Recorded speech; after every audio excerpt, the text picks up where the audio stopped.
Good afternoon, everyone, and welcome to this month's conversation with AG Ford. And good afternoon, Attorney General Ford.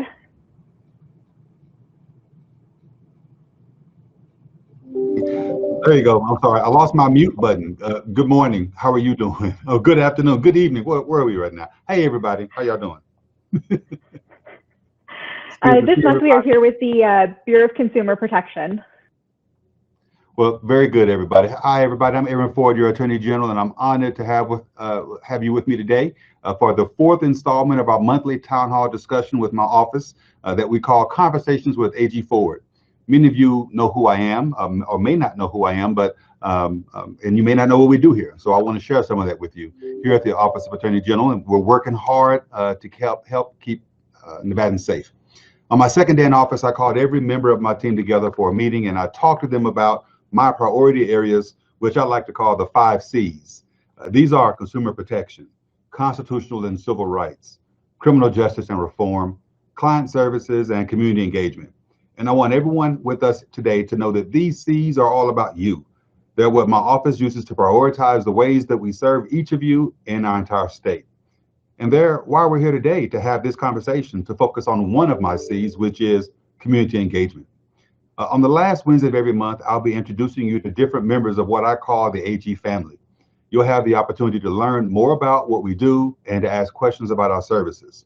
Last month, we talked to my workers' compensation fraud unit on how they investigate and prosecute crimes involving workers' compensation fraud.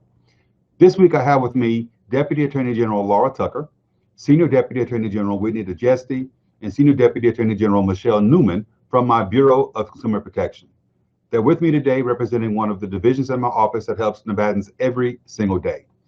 I have made protecting consumers from fraud, scams, and anti-competitive activity a top priority for this office. And noted earlier, one of my 5 C's is consumer protection. This team has the best protectors we have, continually fighting against scammers and fraudsters alike. As we know, fraudsters are always looking for ways to scam you. And so today, my team's going to go over how you can protect yourselves, your family, your children, and your friends from scams, and how to fight fraud. They'll also talk about what you should do if you believe you've fallen victim to a scam or deceptive trade violation. Like I said earlier, we're holding a session every month, and in the future, you'll continue to hear more from different divisions in my office. Remember to tune in on the last Wednesday of every month so that we can continue this conversation. And again, thank you for tuning in today. Thanks, AG. So we have 3 senior attorneys from the Bureau of Consumer Protection with us. These are incredibly talented lawyers with a tremendous amount of experience, and I'm really excited for this today. As we jump in, though, just consumer protection itself is a really broad phrase. And so I think it could be helpful if you guys could actually give us an overview of what the Bureau of Consumer Protection does. Hi, I'm Michelle, and I'd love to answer that.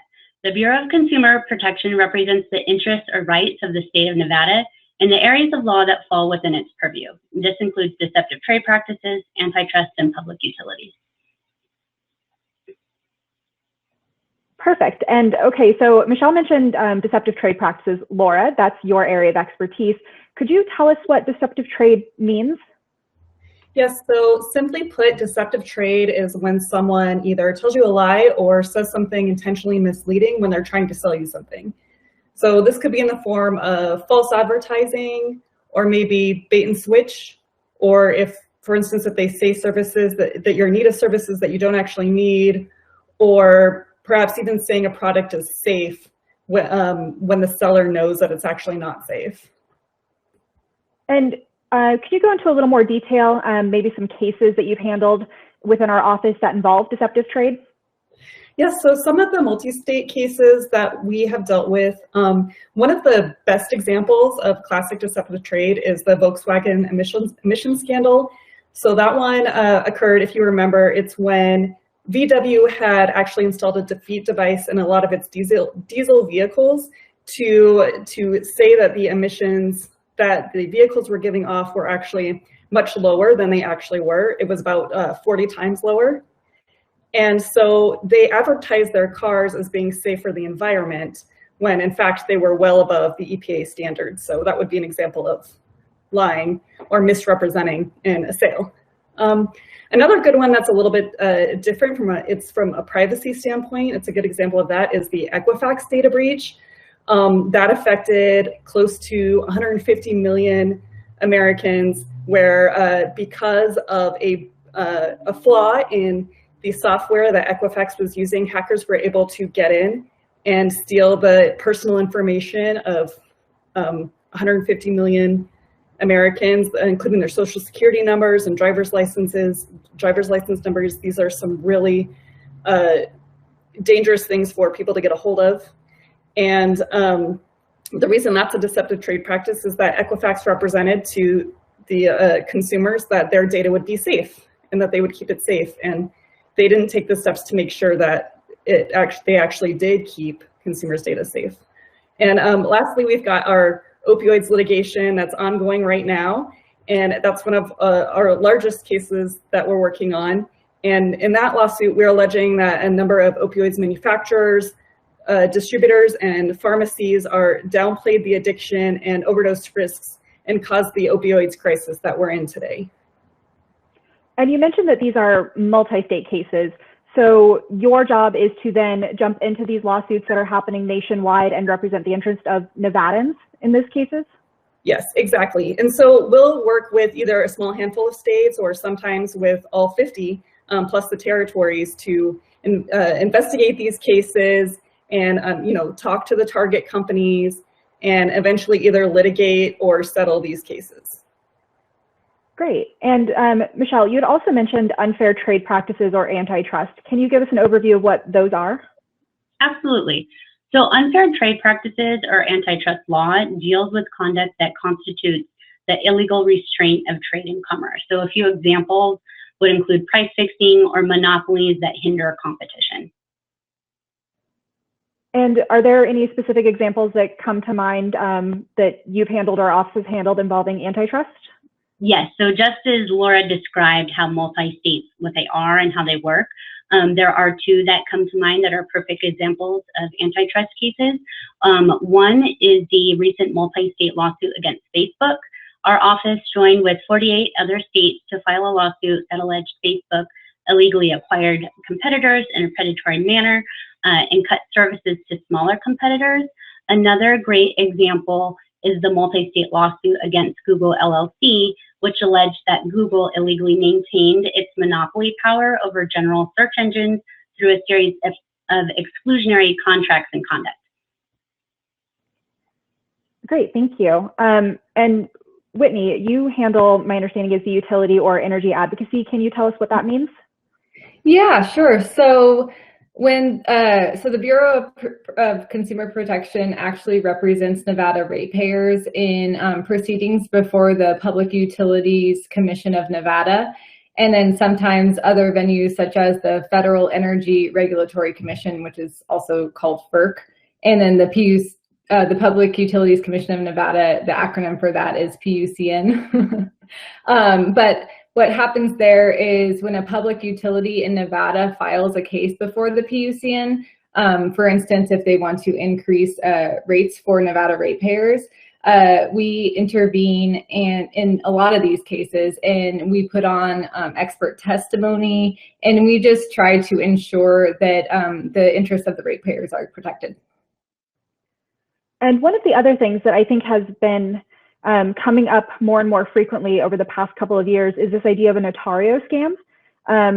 Not everyone has heard of it though, so maybe Laura, if you could jump in with what is a notario scam? Yes, so a notario scam could also be unauthorized practice of law or a document preparation scam. And what that is it's when someone who is not legally trained and not licensed to practice law holds themselves out as someone who can perform legal services. Usually, especially with notario scams, it has to do with immigration services, but it could also include things like, document translation or even, DMV related type things, anything or any kind of like real estate transactions where you would need an attorney. So only licensed attorneys or accredited representatives can represent someone for immigration matters, and only only attorneys can represent you in other legal matters. So if you're someone who is out looking for legal assistance, one of the first things that you want to do whenever you engage someone is to ask to see their law license or their certificate from the Board of Immigration Appeals that would say that they're an accredited representative. You can also check this stuff on your own, either through the State Bar website at nvbar.org. That would be to find out if any attorney is licensed in Nevada. Like if you look up any of us here on the screen, we all show up on there. If you're looking for, if someone is holding themselves out as an accredited representative, you would look on the DOJ's website, and that was kind of a long acronym. It's justice.gov, but in order to find the exact page, I would actually suggest going to a search engine and typing it in because it was way too long for me to say right now. You also want to do things like if someone says, you know, go ahead, I've got this immigration form for you, just sign at the bottom and it's blank. They haven't filled anything in. That's a sign. You don't want to do something like that. You can also always ask your attorney or your representative to give you proof that something has been mailed. You know, they should be sending everything with like return receipt and stuff like that through the Postal Service, so then that way you can get that information. So it's just a couple of things that you want to look out for in a nutshell if you are looking to hire a legal representative. And so in this past year alone, we've heard a lot of, there's been a number of COVID-19 related scams. But a lot of these aren't necessarily unique in the type of scam that they are. They only play off the uncertainty and the fear that's been driven by the pandemic. And so some of the most prevalent scams that we see in Nevada involve robocalls, phishing, malware, data breaches, IRS impersonation, grandparent scams. But I think it would be really helpful if you guys could pick a couple of those and give an overview as to how do you spot that this sort of thing is a scam? If you're being contacted about jury duty, how do you know if you legitimately have jury duty to go to, or is this a scam? And how to avoid getting scammed for these types of things. Whitney, do you want to jump in with a couple? You're still muted. I'm sorry about that. It was bound to happen. Somebody was going to be muted. Right now it should be me. It was bound to happen. So sure. So a couple. Do you want me to just give you a couple imposter scams? That's a huge one that we see. And what an imposter scam is when it is someone, the scammer, the fraudster, pretending like they're someone else, and they're in fact not, right? So a very common example that we've seen lately, as you know, like you mentioned, the IRS or the Social Security scam. And so in that, you would see the scammer calling or otherwise communicating with the victim, trying to say that they are a representative of that government entity and trying to get them to give them money or personal information, saying that if you don't give us money right now because you're, you know, we're from the Social Security office, or you have back taxes owed, then you know, some sort of legal action is going to happen. And so they use scare tactics, and they pose as official people of all different sorts to try to scare the victims into paying money. So that's a great example of scams that we see. Laura, did you want to talk about any of like the phishing? Yes, so I wanted to talk just a little bit about some of the different types of identity theft related scams, especially as they pertain to technology. So you mentioned phishing scams. So if you're not aware, phishing is when you get an email that looks like it's from a legitimate source, but it's actually from a fake source, and they might be trying to get, you know, passwords that you use, or some other, you know, payment information, or some other kind of information out of you that you might typically give if it were a legitimate email. One of the things you want to look out for is to, first of all, if it says the email is from someone, just check and hover over the email address and make sure that it's actually the person that you think it is. Same thing with the links. If you hover over it, usually it will tell you where it's directing to. So it might say, you know, whatever your bank is. But if you hover over it, it's actually going to a fake website. You also want to look for things like spelling errors, and if anything seems out of the ordinary too.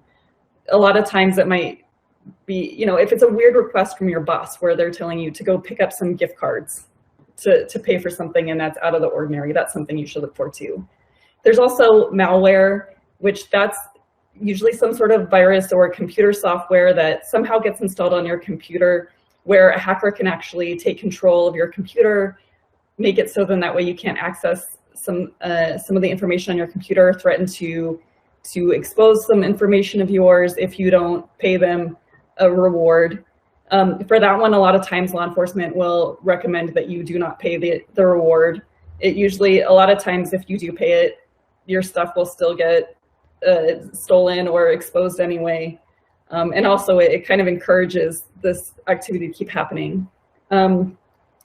More often than not, a lot of times people's information is now exposed through data breaches, which I talked a little bit about earlier. And those are, usually when your information is housed somewhere else, so say a bank or a service that you've used, and there's some sort of weakness where your information is compromised. I think I read once, and the number is always changing, that something like 80 to 90% of people have had their information exposed now in a data breach. So what you really want to do to try to avoid identity theft is to really take some precautionary measures instead. One of the things that I always recommend is freezing your credit. It's now free. It's been free for a few years now. It sounds like a cumbersome process, but it's really not as bad as it sounds. You just go to each of the credit bureaus. You can usually, you can do it online for all of them. Put a freeze in place. If you want to, take out a loan to buy a car or open an account, it takes mere seconds to thaw out your credit. So then that way you can go ahead and make the purchase. I just did it a few weeks ago myself when I bought a new car. It's very fast. So another thing you can do is you can go to annualcreditreport.com. That is the government-sponsored free credit website where you can get a free credit report every 12 months. Right now, because of COVID-19, they're free weekly. So, if you're really concerned, you can just check up on your credit report there and just look at and see if there's any information that you see is wrong or incorrect. Make sure you dispute it and try to get it as soon as possible. When it goes back to normal, it's free every 12 months from each of the credit bureaus. So you can space it out. So every 4 months you go check a different credit bureau, and then it's just kind of a little checkup on yourself that you can do throughout the year. So those are just some things that you can do to try to protect yourself in advance of your information being stolen, because at this point it's almost inevitable that something of yours is going to get out at some point. And also to clarify, if you're using the free credit checker, it doesn't negatively impact your credit and it doesn't come up as a credit check, correct? That is correct, yes. Okay. And Michelle, did you want to jump in with a couple more that you've seen? Sure. And the one that I wanted to talk about is robocalls, which, going back to what Whitney described, are often the vehicle for many of the imposter scams. So just to say what a robocall is a call with a pre-recorded message instead of a live person. The message may try to sell you something or may request that you provide information, and even sometimes very sensitive personal information. Oftentimes, scammers who try to get to people through robocalls will employ a tactic called spoofing, which is where they disguise the number that they're calling from, or even neighbor spoofing, where they use the area code, your local area code, so the individual receiving the call is more likely to answer it because it's someone that they potentially trust. So those are all things that you want to look out for. So just as Whitney discussed, there's many imposter scams that occur through robocalling. A couple of examples include the Social Security or IRS scams. And AG Ford, I remember it was not that long ago, you actually received a robocall from someone who was threatening to take you into the Attorney General and place you under arrest. Pretty crazy, pretty crazy. I get all of those types of calls like everybody else does. I'll never forget one of the first weeks, one of the first days I was on the job here, I got a phone call from IRS, Social Security, somebody, I don't know. And they called me and they said, I want to speak to Aaron Ford. I said, this is he. They said, well, you have a problem with IRS or whatever. And so I asked them some questions, and I asked too many questions, I guess, Teresa, because they hung up on me. And so they hung up on me, but I had the number, so I called them back. And I said, yeah, someone just called me and told me that I had a problem with the IRS or whatever, and I'd like to inquire about that. And they said, well, what's your name and information? I said, well, you should have my information because you called me. And so I asked them a couple questions, and they hung up on me again. So I called back a third time, just because I just wanted to know what's going on with this. And I answered the phone. They answered the phone and says, hi, this is Leonardo DiCaprio, and my supervisor is Downey Jr., whatever that first guy's name was. And I said, well, I'm Aaron Ford, the Attorney General from Nevada. And they said, yeah, right, and hung up on me. Like I was the one making up stuff in this whole time. So yeah, it happens to all of us. And if we're not careful, we can all get scammed. We got an email in our office, Teresa, you remember last week, supposedly from somebody in the state who was telling us to sign up for some HR training. And many of us got scammed on that, right? We should have followed some of the tips that we've heard. Hover over the email address and see if it's real, and we would have seen that it went to somewhere overseas. So it happens to everybody. We got to be very careful about it. We be very diligent and vigilant in protecting ourselves. So in general, protecting ourselves, like AG just mentioned, is being diligent. But Whitney, what other steps or what should someone do to protect themselves or their loved ones, especially those that are less familiar with technology or our elderly relatives? How do we protect them and ourselves from becoming a victim of a scam? Sure, yeah. So Attorney General Ford mentioned a really good one. When you get a call from a scammer, that story is so funny. And if you think that you can kind of ask them questions to get them caught up on, in their lies. But a lot of the time, if it's someone who's more vulnerable or just not comfortable at all, and they think they have any inkling that it could be a scam, just hang up, because you can call back to the official number. Let's say it's the Social Security. They claim they're the Social Security office. You call that back the official number and you ask them about it. And if it's a scam, they're going to say, I have no idea what you're talking about. That's not real.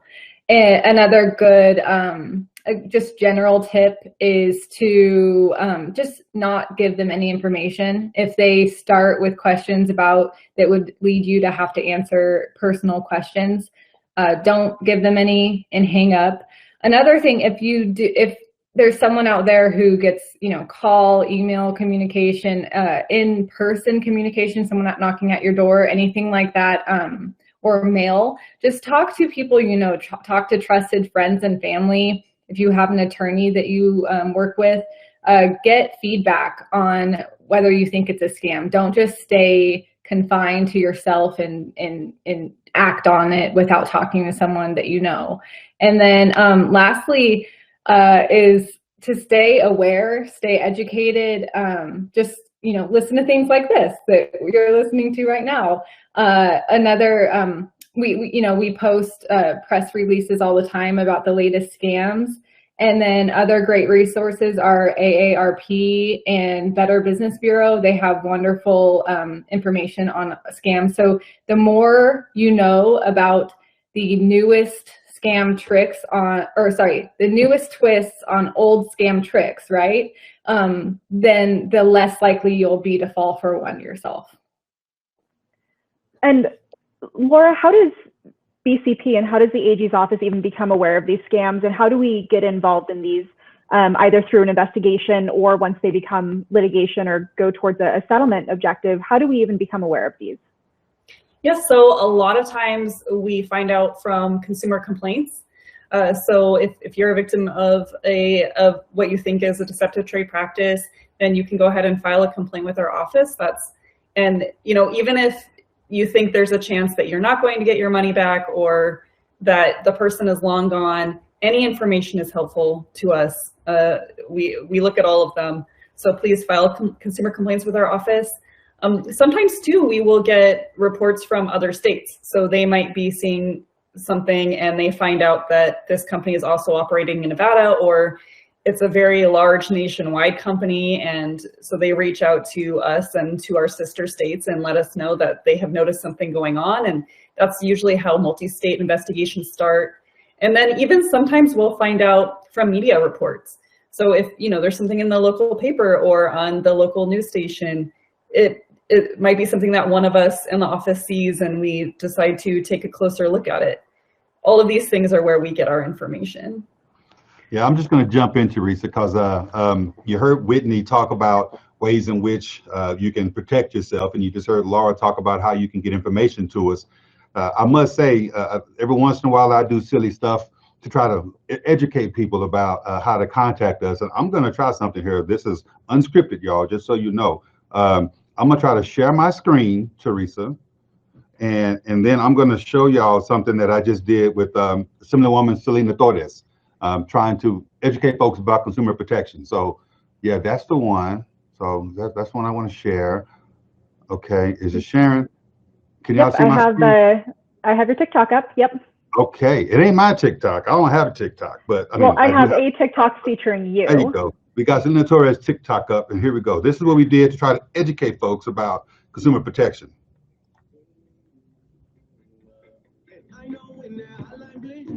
Attorney General, can you tell us what consumer protection is? Consumer protection is when we protect hardworking Nevadans from businesses trying to do them harm and from frauds and scams. How can someone file a complaint? Well, you can file a complaint in many different ways. You can do it online, you can fax it in, or you can drop it off at our office. Or, I know when that hotline blings, it can only mean one thing. Time for my crew to do their thing. Attorney General's office. There you go. So there you go. I just try to do whatever we can to educate people, even if it means making myself look silly. So we got that hotline bling that you can call on, and I want to be certain folks have that number you can call too. The toll-free number is 888-434-9989. So you can always call us as well, 888-434-9989. And I know when that hotline blings, it can only mean one thing. Time for our crew to do their thing. Okay, I'm done. You can have it back. All right, so besides a hotline bling, Michelle, what should someone do if they suspect that they're a victim of a scam? That was awesome. Well, AG Ford did a great job explaining what to do, and that TikTok was awesome. But we do encourage anyone who has become victim of a scam to file a complaint with our office. ag.nv.gov is where you can go. That's our website where you can go to file a complaint. As he stated, you can also fax it in. There's the number that we have if you want to call. But hearing from the public is just one of the most important ways we have to know what's going on, to know if there's deceptive trade practices happening in our community. A couple other actions that you can take is, in addition to filing a complaint with our office, if they want to, as Laura and Whitney and everyone kind of mentioned, but check your credit, file reports with other organizations that may be helpful, and just to kind of make sure that you've done everything you can to protect yourself. And I know I end up doing this every month, but a recurring theme in these panels is, the AG has said time and again, our motto around our office is "Our job is justice," and it's definitely not a slogan, but it's a way of life. And he's also routinely reiterated, our job isn't to put people in jail, but it's to serve and protect the people of Nevada. And the Bureau of Consumer Protection and you guys right here, you are a great example of how we work to serve our communities. And so it is an absolute pleasure having you guys here today, and I really appreciate it. It's a pleasure to be on. Thank you. Yeah, thank you so much. Yeah. We have great people in the office, and I'm so proud of the team that's on the screen with us right now. Thank you so much for what you do. And we'll see everybody next week. Now, Teresa, I think we got one more announcement to make about some job openings or something, right? Absolutely. So we talked about the AG family. 2 months ago, you all met a couple of members of our investigations division. And I just wanted to let everyone know that our investigations division is hiring. So coming up soon, we are going to have 11 openings total across the state, both in Las Vegas and Carson City.